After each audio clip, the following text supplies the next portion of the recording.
ശബരിമലയിലെ സ്വർണ്ണക്കൊള്ള എന്ന് പറയുന്നത് വൻ ആസൂത്രണമാണ് അതിൻ്റെ പിന്നിലുണ്ടായിരുന്നത്.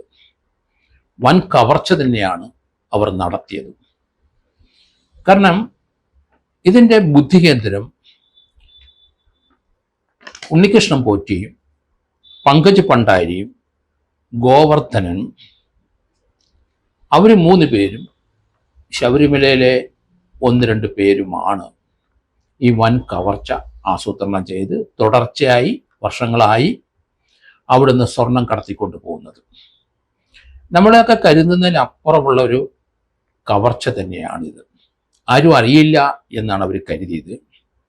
കാരണം ശബരിമലയിൽ വഴിപാടായി എത്തുന്ന ധാരാളം സ്വർണങ്ങളും വിലപിടിപ്പുള്ള വസ്തുക്കളും ഉണ്ട്. അതിനൊന്നും വലിയ കണക്കുകളൊന്നുമില്ല. 2025 ഒക്ടോബർ ആണ് ഹൈക്കോടതിയുടെ ദേവസ്വം ബോർഡ് ബെഞ്ചിന്റെ ശ്രദ്ധയിൽ ഈ വൻ കൊള്ള പ്രത്യക്ഷപ്പെടുന്നത്. Devaswom board bench, division bench ഈ സംഭവം കണ്ടു കഴിഞ്ഞപ്പോൾ അവരൊരിക്കലും ഇത്രയും വലിയൊരു ഡീപ്പായ കൊള്ളയാണ് എന്ന് ഡിവിഷൻ ബെഞ്ച് കരുതിയേയില്ല. പതുക്കെ കൊള്ളയെപ്പറ്റി അന്വേഷണം നടത്താൻ SIT നിയോഗിച്ചപ്പോൾ അതിൽ നിന്ന് വരുന്ന ചെറിയ ചെറിയ വിവരങ്ങളെ ഉണ്ടാവുകയുള്ളൂ എന്നാണ് ഹൈക്കോടതി പ്രതീക്ഷിച്ചത്. ഇത്രയും വലിയൊരു കൊള്ള, ശാസ്ത്രീയമായ ആസൂത്രണം ചെയ്ത ഒരു കൊള്ള, അത് ഇന്ത്യയിൽ എങ്ങും നടന്നിട്ടുണ്ടോ ഇല്ലയോ എന്ന് സംശയമാണ്. സർക്കാർ നിയോഗിക്കുന്ന ദേവസ്വം ബോർഡ് പ്രസിഡന്റുമാരും സർക്കാർ നിയോഗിക്കുന്ന ദേവസ്വം ബോർഡ് അംഗങ്ങളും അവരാണ് ശാസ്ത്രീയമായ ഈ കൊള്ള നടത്തിക്കൊണ്ടിരിക്കുന്നത്.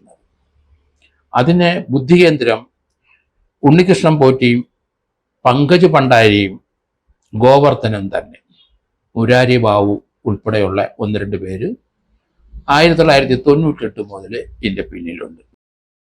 ഇപ്പം 2 കേസുകളിലായി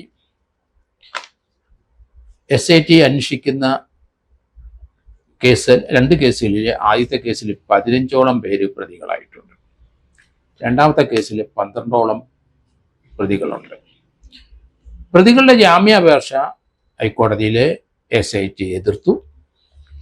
അപ്പോഴാണ് ഈ കൊള്ളയുടെ ദുരൂഹത ഹൈക്കോടതിക്ക് ബോധ്യമായത്.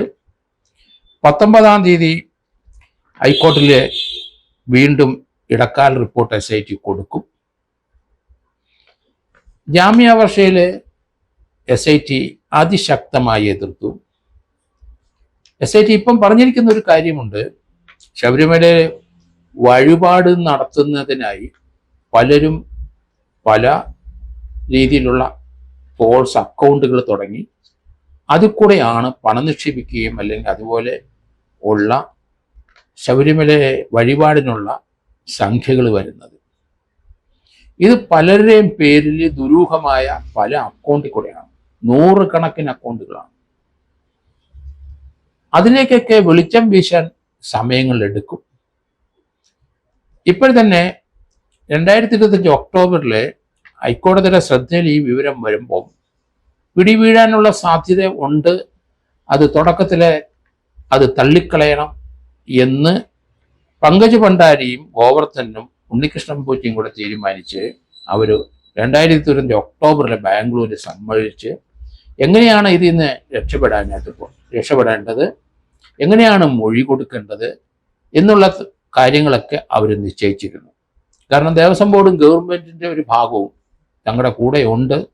അതുകൊണ്ട് തങ്ങൾ കൊടുക്കുന്ന സ്റ്റേറ്റ്മെൻ്റ് അനുസരിച്ച് കാര്യങ്ങൾ നീങ്ങിക്കോളും എന്നാണ് ഇവർ 3 പേരും ശബരിമലയിലെ ദേവസ്വം ബോർഡിലെ കയ്യൊട്ടി വാരിയവരെല്ലാവരും കൂടെ തീരുമാനിച്ചത്. പക്ഷെ കാര്യങ്ങളുടെ അവരുടെ പിടിയിൽ നിന്നില്ല, കൈവിട്ടു പോയി. ഹൈക്കോടതിക്ക് മനസ്സിലായി ഇതൊരു വൻ കവർച്ചയുടെ തുടക്കമാണ്, ആ വിവരങ്ങളാണ് ആദ്യമായിട്ട് വന്നത് എന്ന്. അതുകൊണ്ട് ജസ്റ്റിസുമാരായ രാജാ വിജയരാഘവനും ജസ്റ്റിസ് KV ജയകുമാറിനും പെട്ടെന്ന് കാര്യങ്ങൾ പിടികിട്ടി. ഇതൊരു ഇന്റർനാഷണൽ കൊള്ളയാണ് നടത്തിയത് എന്ന് തുടക്കം മുതലേ അവർക്ക് മനസ്സിലായി. അതിലേക്ക് കാര്യങ്ങൾ എത്തിക്കാനായിട്ട് കേരളത്തിലെ അറിയപ്പെടുന്ന സത്യസന്ധരായ ഇൻവെസ്റ്റിഗേഷൻ ടാലൻസ് ഉള്ള 2 പേരെ തന്നെ ഈ കേസിൻ്റെ അന്വേഷണ ചുമതല ഏൽപ്പിച്ചു. ജി വെങ്കടേഷും പരിചയസമ്പന്നനായ ഇൻവെസ്റ്റിഗേഷൻ നടത്തി നല്ല തഴക്കവും പഴക്കവും ഉണ്ടായ 10-35 വർഷം സർവീസുള്ള ശശിധരനെ തന്നെ അത് അവര് ഈ കേസിന്റെ അന്വേഷണം ഏൽപ്പിച്ചു. ശശിധരൻ്റെയൊക്കെ ട്രാക്ക് റെക്കോർഡ് നമ്മൾ ഉദ്ദേശിക്കുന്നതിൽ അപ്പുറത്താണ്. വളരെ സത്യസന്ധനും ഓണസ്റ്റും സ്ട്രേറ്റ് ഫോർവേഡുമാണ്. ശശിധരനെ പോലെ അല്ലെ വെങ്കടേഷിനെ പോലുള്ളവർക്ക് ഹൈക്കോടതിയുടെ ഒക്കെ ഒരു പിന്തുണ കൊടുത്തു കഴിഞ്ഞാൽ കാര്യങ്ങളെല്ലാം ഭംഗിയായിട്ട് മുന്നോട്ട് കൊണ്ടുവരും എന്ന് ഹൈക്കോടതിക്ക് ബോധ്യമുണ്ട്. അതുകൊണ്ടാണ് അവരെ തന്നെ ഗവൺമെന്റിന്റെ ഒരു റെക്കമെൻഡേഷൻ സ്വീകരിക്കാതെ ഹൈക്കോടതിക്ക് തന്നെ വ്യക്തമായി അറിയാവുന്ന കേരളത്തിലെ 2 അന്വേഷണ ഉദ്യോഗസ്ഥന്മാരെ ഏൽപ്പിച്ചത്. 19/1/2026 തിങ്കളാഴ്ച ഇതിന്റെ ഇടക്കാല റിപ്പോർട്ട് വളരെ വിശദമായി അവർ ആ ടീം കൊടുക്കുമെന്നാണ് ഞാൻ കരുതുന്നത്. നിരവധി പണം ഈ പല പല ആൾക്കാരുടെ അക്കൗണ്ടിൽ കൂടെ വന്നിട്ടുണ്ട്. അതിനൊക്കെ മാസക്കണക്കിന് സമയമെടുക്കും. ഈ ടീമിന് പോരാ. അതന്വേഷിക്കാനായിട്ടാണ് 1-2 സർക്കിൾ ഇൻസ്പെക്ടർമാരെ വേണ്ടത്. അക്കൗണ്ടുകൾ മാത്രം നോക്കണം. വ്യാജ അക്കൗണ്ടുകളിൽ പണം വന്നു പോയിരിക്കുന്നു, അതെങ്ങനെ മാറി ആരുടെ അക്കൗണ്ടിലേക്ക് മാറ്റിക്കൊണ്ടുപോയി, ഇങ്ങനെ നിരവധി ഒരു അക്കൗണ്ടിനെ തുടർച്ചയായി കുറേ അധികം അക്കൗണ്ടുകൾ അതുമായിട്ട് ബന്ധപ്പെട്ട് പരിശോധിക്കേണ്ടി വരും. ഇതൊക്കെ ശബരിമലയിലെ അവിടെ വഴിപാടായിട്ട് വന്നു ചേർന്ന പണമാണ്. അതിന് പകരം അവരുടെ സ്വർണം വാങ്ങാനുള്ള പണവും ഇതിനകത്ത് നിക്ഷേപിച്ചിട്ടുണ്ടാവും. പലരും സ്വർണം കൊടുത്തിട്ടുണ്ട്. അതുകൊണ്ട് ശബരിമലയിൽ നിന്ന് എത്രമാത്രം സ്വർണം മോഷ്ടിച്ചാലും അത്രയും സ്വർണം തിരിച്ചു കൊണ്ടുവന്ന് അത് പൂശാൻ സാധിക്കും. അല്ല ഭക്തരങ്ങനെ പൂശാനായിട്ട് കൊടുക്കും എന്ന് ഇവർക്കൊക്കെ അറിയാം. അതുകൊണ്ടാണ് ശബരിമല കൊള്ള വൻ ആസൂത്രണമായി കഴിഞ്ഞ കുറേ വർഷങ്ങളായി നടന്നുകൊണ്ടിരിക്കുന്നത്. ആർക്കും പേടിക്കേണ്ട ഇതിനകത്തൊന്നും. കാരണം മോഷ്ടിച്ചുകൊണ്ട് പോകുന്നതിന് പകരം വഴിപാടായിട്ട് സ്വർണം വരുന്നത് അത്ഭുതകരമായ ഒരു കാര്യം തന്നെയാണ് അവിടെ നടക്കുന്നത്. ഇതിനകത്ത് നമുക്കറിയാം 4 ഘട്ടങ്ങളായിട്ടാണ് ഇവർ അന്വേഷണം മുന്നോട്ട് കൊണ്ടുപോകുന്നത്. 1998 മുതലുള്ള 2019 വരെയും 2019 മുതൽ പിന്നെ അടുത്ത 2023 വരെയും അവസാന കാലഘട്ടത്തിലും ഉള്ള പ്രസിഡന്റും ഈ കേസിനകത്ത് തീർച്ചയായിട്ടും പ്രതിയാകും എന്ന് തന്നെയാണ് ഞാൻ കരുതുന്നത്. തനിക്ക് പങ്കില്ല എന്ന് PS പ്രശാന്ത് പറയുന്നെങ്കിലും അദ്ദേഹത്തിൻ്റെ കാലഘട്ടത്തിൽ ശബരിമലയിൽ നിന്ന് അവിടുന്ന് ചെന്നൈക്ക് ആ ശബരിമല സ്റ്റാഫിൻ്റെ അല്ലെങ്കിൽ ദേവസ്വം ബോർഡ് സ്റ്റാഫ് കൊണ്ടുപോയിട്ടുണ്ട് അവിടുന്ന് ദ്വാരപാലക ശില്പം സ്വർണം പൂശാൻ.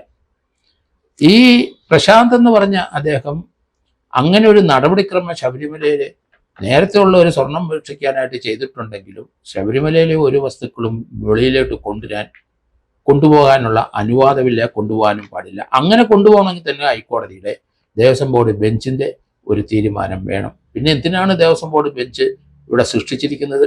ശബരിമലയിലുള്ള ഈ കൊള്ള അവസാനിപ്പിക്കാൻ വേണ്ടി തന്നെയാണ് ദേവസ്വം ബോർഡ് ബെഞ്ച് അതിനെ രൂപീകരിച്ചിരിക്കുന്നത്. ആ കൊള്ള നടന്നാൽ തീർച്ചയായിട്ടും ശബരിമലയിലെ ഏത് തരത്തിലുള്ള കൊള്ളയായാലും ശരി അത് കോടതിയുടെ ശ്രദ്ധയിൽ വരും. ആരെങ്കിലും ശ്രദ്ധയിൽ ഉണർത്തിച്ചാൽ മാത്രം മതി. നടപടികൾ വളരെ കൃത്യമായിട്ട് വരും. പങ്കജ് ഭണ്ഡാരി 10ാം പ്രതിയാണ് ഒരു കേസിനകത്ത്. അതുപോലെ തന്നെ പങ്കജ് ഭണ്ഡാരിയുടെ തുടക്കത്തിലെ അന്വേഷണം നടത്തിയ SIT പറഞ്ഞു, എനിക്ക് അവിടെ ചെമ്പിൽ നിന്നും സ്വർണം എടുക്കാൻ അറിയില്ല, ചെമ്പിലേക്ക് സ്വർണം പൂശാൻ അറിയാം. അത് ഹൈക്കോടതിയുടെ ശ്രദ്ധയിൽ ഈ കാര്യം വന്നു എന്നറിഞ്ഞപ്പം ഈ 3 പേരും ഉണ്ണികൃഷ്ണൻ പോറ്റിയും ചെന്നൈയിലുള്ള പങ്കജ് ഭണ്ഡാരിയും ബാംഗ്ലൂരിലുള്ള ഗോവർദ്ധനും കൂടെ ചേർന്ന് ഗൂഢാലോചന നടത്തി ബാംഗ്ലൂർ വെച്ച് എങ്ങനെ പ്രതിരോധിക്കണമെന്നും അങ്ങനെ കാര്യങ്ങൾ കൈവിട്ടു പോകാതിരിക്കാൻ എന്തെല്ലാം ചെയ്യണമെന്നും അതിന് ആരെയൊക്കെ കാണണമെന്നും SITയെ സ്വാധീനിക്കാനായിട്ട് പല പണികളും നോക്കി. അതൊന്നും വിലപ്പോയില്ല. ആ വിവരങ്ങൾ പത്രങ്ങളിലൊക്കെ കൂടെ വന്നു. 1-2 പോലീസ് ഉദ്യോഗസ്ഥന്മാർ വന്നവരെ അവരുടെ ഹിസ്റ്ററി അവരുടെ ഇതുവരെയുള്ള സർവീസ് കാലഘട്ടത്തിലെ വളരെ മങ്ങിയ ഒരു പ്രകടനമുള്ളവരാണ്. അതുകൊണ്ട് അവരെ ചേർക്കാൻ പാടില്ല, അവരെ അന്വേഷണം സഹകരിക്കാൻ പാടില്ല എന്ന് വരെ വാർത്തകൾ നമ്മൾ കണ്ടു. 2025 ഒക്ടോബറിലെ പ്രതികൾ ബാംഗ്ലൂർ ഗൂഢാലോചന നടത്തിയതിൻ്റെ അടിസ്ഥാനത്തിലാണ് അവരുടെ ആദ്യത്തെ മൊഴി കൊടുത്തത്. പിന്നീട് ആ മൊഴി പാളി, അവരെല്ലാം പ്രതിസ്ഥാനത്തേക്ക് വന്നു.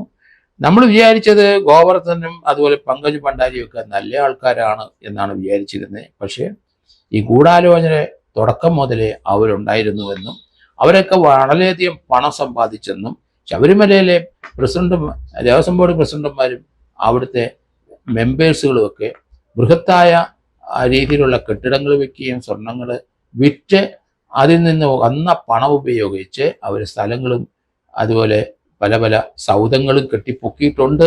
അതിലേക്കൊക്കെ അന്വേഷണം വരണമെങ്കിൽ സമയങ്ങളെടുക്കും.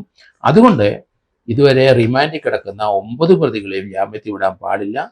കാരണം അവർ ജാമ്യത്തിൽ വന്നാലേ മാനിപ്പുലേഷൻ ഉറപ്പാണ്. കാരണം 100 കണക്കിന് അക്കൗണ്ടുകൾ ഫോൾസ് ആയിട്ട് ഉണ്ടാക്കിയിട്ടുണ്ട്.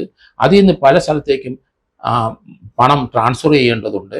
ആരൊക്കെയാണ് ഇതിലായിട്ട് എങ്ങനെയൊക്കെയാണ് ഇവരുടെ കയ്യിൽ പണം എത്തിച്ചേർന്നത് എന്നറിയണമെങ്കിൽ സമയങ്ങളെടുക്കും. SIT കൃത്യമായിട്ട് അന്വേഷണം നടക്കണം. അവരെ എത്രയും പെട്ടെന്ന് അന്വേഷണം തീർക്കാനുള്ള സമ്മർദ്ദം കൊടുക്കാൻ പാടില്ല. സമയങ്ങളെടുക്കും. 6 മാസമെങ്കിലും മിനിമം എടുക്കുമെങ്കിലേ എവിടെയെങ്കിലും ചെന്ന് ചേരുകയുള്ളൂ. അതുകൊണ്ട് ജാമ്യത്തിന് പോയെങ്കിൽ ഹൈക്കോടതിയോ അല്ലെങ്കിൽ സുപ്രീം കോടതി പോയി ഏതെങ്കിലും തരത്തിൽ ജാമ്യം സംഘടിപ്പിച്ച് പോകുന്നെങ്കിൽ പൊക്കോട്ടെ. പക്ഷേ അവരെ തിരുവനന്തപുരം ജില്ലയിലും പത്തനംതിട്ട ജില്ലയിലും അവരെ പ്രവേശിപ്പിക്കരുതെന്നാണ് എൻ്റെ ഒരു നിർദ്ദേശം. അങ്ങനെയുള്ള ഒരു ഓർഡർ തന്നെയായിരിക്കും. കാരണം അവർ വെളിയിലിരുന്നാലും ശരി നിരന്തരമായി അവർക്ക് ഇതുമായിട്ട് ബന്ധപ്പെട്ടുകൊണ്ടിരിക്കാൻ കഴിയും. ഇതിൻ്റെ എവിഡൻസ് നശിപ്പിക്കേണ്ട ഒരു ആവശ്യം അവർക്കെല്ലാം ഉണ്ട്. അതുകൊണ്ട് ഈ കേസിൻ്റെ അന്വേഷണം തീരുന്നിടം വരെ അവർക്ക് അന്വേഷണം കഴിഞ്ഞോട്ടെ, അവർ ജാമ്യത്തിൽ പൊക്കോട്ടെ, തടസ്സമില്ല.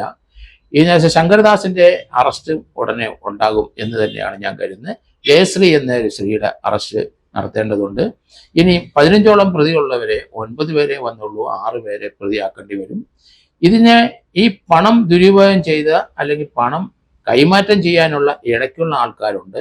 അതുപോലെ ചില കലശങ്ങൾ ശബരിമലയിലെ വിലപ്പെട്ട പല സാധനങ്ങളും വെളിയിലേക്ക് പോയി എന്ന ഇതും ഏകദേശം അന്വേഷണ ഉദ്യോഗസ്ഥന് ബോധ്യപ്പെട്ടിട്ടുണ്ട്. അതിനൊക്കെ സമയം കൂടുതൽ എടുക്കും. അതുകൊണ്ടാണ് ഞാൻ പറഞ്ഞത് മിനിമം 6 മാസമെങ്കിലും ഇതിൻ്റെ അന്വേഷണം കംപ്ലീറ്റ് ചെയ്യാൻ സമയമെടുക്കും. അതുകൊണ്ട് SITക്ക് ആ സമയം ലഭിക്കണം. ഹൈക്കോടതി അത് മനസ്സിലാക്കിയിട്ടുണ്ട് എന്ന് ഞാൻ കരുതുന്നത്. കാരണം ഇത് അത്ര ഈസി ആയിട്ട് ഈ വൻകൊള്ള നമുക്ക് അന്വേഷിച്ച് തീർക്കാൻ കഴിയില്ല. വളരെ ശാസ്ത്രീയമായി കൃത്യമായി പ്രതികളിലേക്ക് കാര്യങ്ങൾ എത്തണം. അവർ സമ്പാദിച്ച സ്വർണങ്ങളെല്ലാം തിരിച്ചു പിടിക്കണം. അത് ശബരിമലയിലെ അയ്യപ്പൻ്റെ വസ്തുക്കളും അയ്യപ്പൻ്റെ പണവുമാണ്. അയ്യപ്പൻ്റെ വഴിപാടായിട്ട് കിട്ടിയതാണ്. അത് തിരിച്ച് അയ്യപ്പനിലേക്ക് തന്നെ വരണം. അതുകൊണ്ട് അതിശക്തമായ നടപടികളും അന്വേഷണങ്ങളും ഇതിൻ്റെ പിന്നിൽ ഉണ്ടാകണം.